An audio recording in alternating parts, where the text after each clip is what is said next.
În vara lui 1916, Bucureștiul trăia orele unei decizii care putea schimba totul. Guvernul român negocia în taină cu Antanta, iar fiecare semnătură cântărea cât o armată.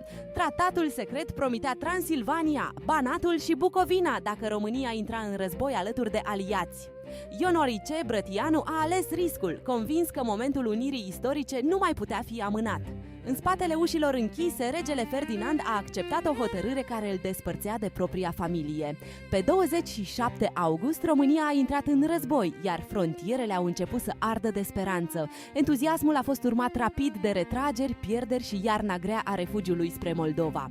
Totuși, acea alegere a deschis drumul spre Marea Unire din 1918 și România modernă.